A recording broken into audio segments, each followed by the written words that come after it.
Okay, so this is a video to show you how to use the Caprice bath. So firstly we're going to talk about the water, the taps and showers. Then we're going to look at the chair here on the sub-chassis and wheels, how it's connected to the bath and how you raise it into the bath, and then how you operate the buttons on the handset. Okay, so the taps and the shower are operated by this control panel here. So this control panel is touch-free, so it means you don't have to touch anything. So from an infection point of view, it eliminates any risk of infection. So the buttons are operated just by putting your hand in front of them. Now a few fingers is better than just one finger.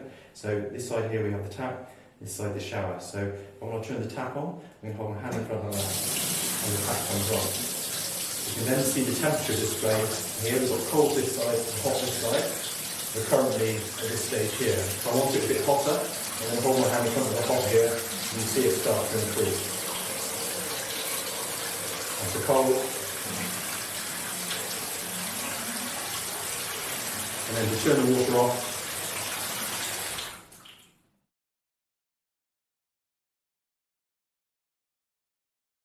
okay, so same operation for the shower. So I'm going to hold my hand in front of the shower. The shower turns off. As you can see, I don't touch it. I just put my fingers about 1-2 centimeters in front, and it's sensing the warmth from my fingers and turning it off.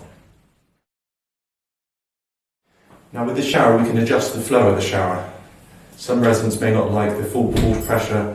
They'd rather some softer water. So we do that by adjusting this valve here. So I'm going to turn the shower on, and I'm going to adjust the valve so you can hear the different water pressure. That's on full pressure. Softer pressure.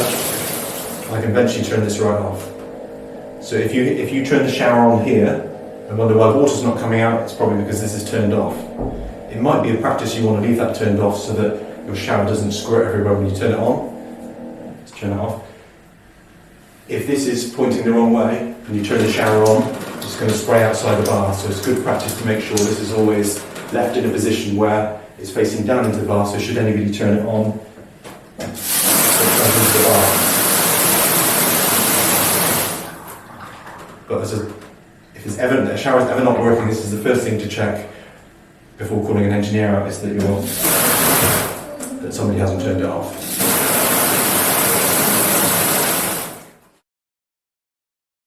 The bath comes with this WRAS key. So this is a magnet which we can turn the panel off. This is used for the cleaners. If they want to clean it and they don't want the shower spraying everywhere, they can lock off the functions.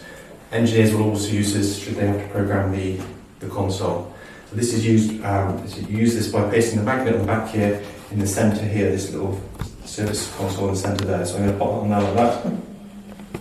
It's making a little noise, it's turning off. You can see the lights have gone off, and now we've got the blue light. So now nothing's going to work. It's locked off all those functions so the cleaner can clean this now, not worry about getting sprayed by the shower, and when they've finished, repeat as before, turns it back on.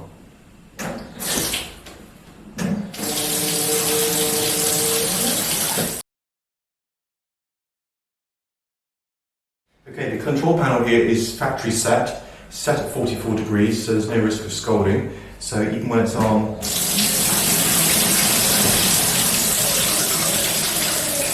at the bottom setting, you're not going to have any risk of scalding, so it's automatically set underneath. If it is too hot, it can be reprogrammed by an engineer using the console, so it's preset so which removes any risk of scalding. The control panel also has a timer, so it will stop filling when it gets to a certain level.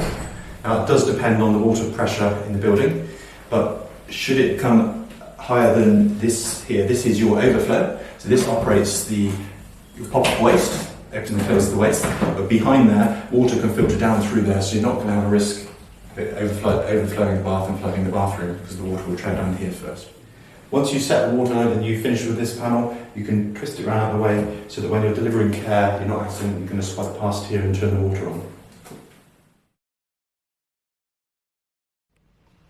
Okay, so now we're ready to deliver the bath. We're going to bring the chair to the bath, engage it on the hoist here, and then remove the wheels. This section here on the back of the chair is going to engage in there. So we're going to reverse the chair into position like that.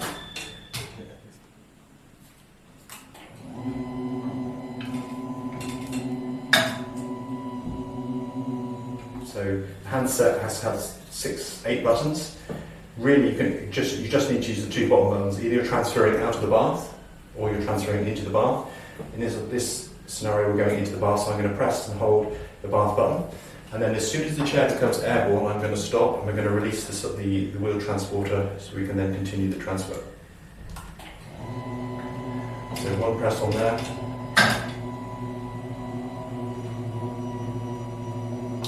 I can now see the wheels are airborne, so I can stop there. I don't know if you heard it on the video, but you heard that little click. That's the lock engaging on the back of the chair. You should listen for that noise to make sure it's locked in properly. And then once the chair's airborne like this, I can see it down here, but we can feel it underneath here. We've got a little catch, we're going to slide that to the side, and the wheel's going to detach. Okay, so now we're ready for the chair to be transferred into the bath. So we're going to press the bath button here, we're going to press and hold that button. One button press and hold, the chair will raise, come to the top of the stroke, it'll beep, and then it'll turn, it'll beep, and then the bath will come up.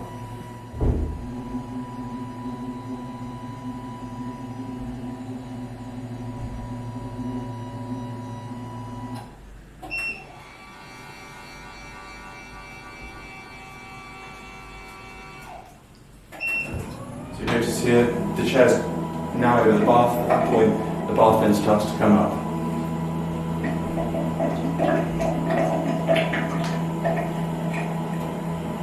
The bath will come to its highest point, and then the chair will go down, all on the same button press. Now for somebody that's maybe not as tall as I am, somebody that's a little bit shorter, and if the bath is too high, they can then lower the bath using the individual buttons here. So bath down, and then I can press the chair down button to submerge the resin more into the water to get the maximum water impact.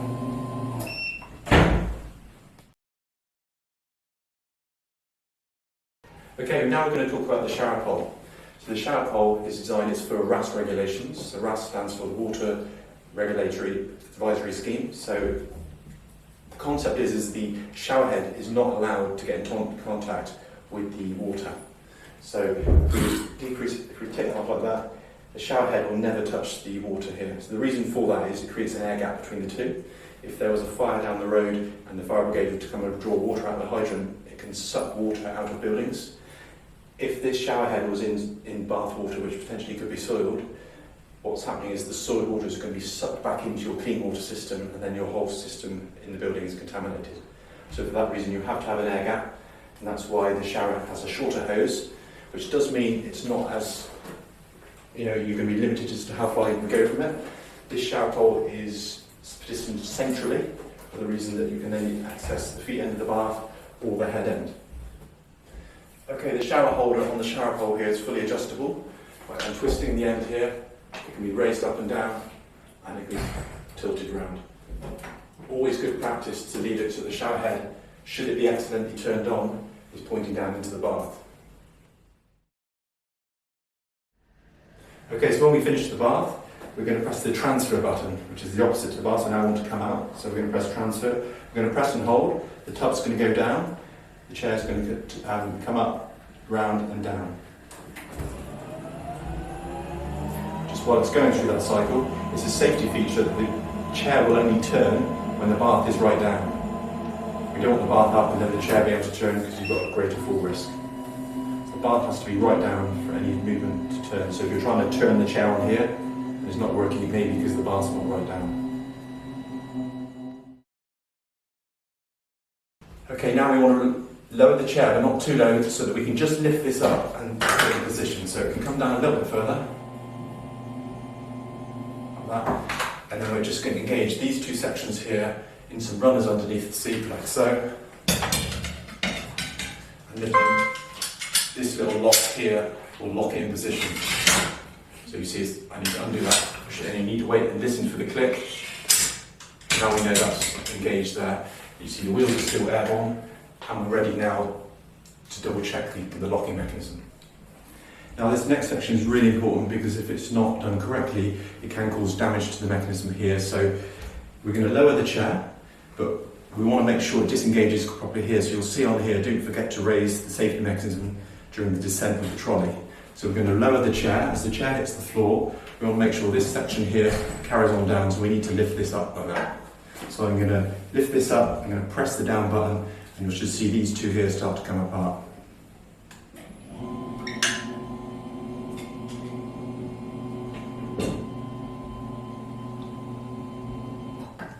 There we go, you can see it's come apart there, and now the chair is ready to be rolled away. So now, just for illustrative purposes, the chair sits in here like that, and that locks it closed. So if we try and lower this down, what's going to happen? The chair's going to hit the floor, and the two are not going to be able to come apart, and it will break this bolt here, which is a sacrificial bolt. It's designed to break rather than damage the internal mechanisms of the bath. So that's why you have to raise that up, so this chair can just come out. The same sticker is also on the arm of the hoist, so it can be seen from both angles. And also here we have the safe working load, which is 125 kilos. Okay, now we'll talk about some optional extras that's available for the bath. It's not an extra as such, but it is possible to have the shower relocated to one of the corners. It will then mean it's out of the way, so I think some customers are concerned that it's when you're sat in the chair, it's something that could create some leverage and somebody could pull it and damage it. So it could be mounted in the back corner, or it could be mounted down here. The disadvantage with that is that you obviously still have a short shower hose. If this was down here, you're not going to be able to get to the head to be able to wash the hair, and vice versa if it's in that corner there. It's probably more workable because you can still do the head, but you can't do the feet. Okay, so the chair comes with a standard nursing arms, they curve round. It is possible to have just straight arms, but it has a different mechanism on the end here, so it will be a new chair with single straight arms. If there's a requirement for a lap belt, normally there isn't because of the arms here come and close the resident in the chair, so it's generally sufficient. But if somebody's on smaller size and they would feel more secure with a lap belt, there is a lap belt at top, optional extra, which connects onto here, made of mesh material, which we can secure with a service user in the chair. One unique point about the Caprice is that it's a lot wider the patient end of the bath. So you've got this keyhole shape, wider here, so you've got more access for personal care around the service user, and then you've got your legs here. The other thing you'll notice as well is that there's no waste plug at this end of the bath. It's at this end of the bath. The reason is that's underneath the seat, out of the way. If it was up here, you could potentially have an uncomfortable feeling for these service users having their heels around the plug hole. So somebody that's got poor quality skin tear risk, take it out of the way and it removes that risk.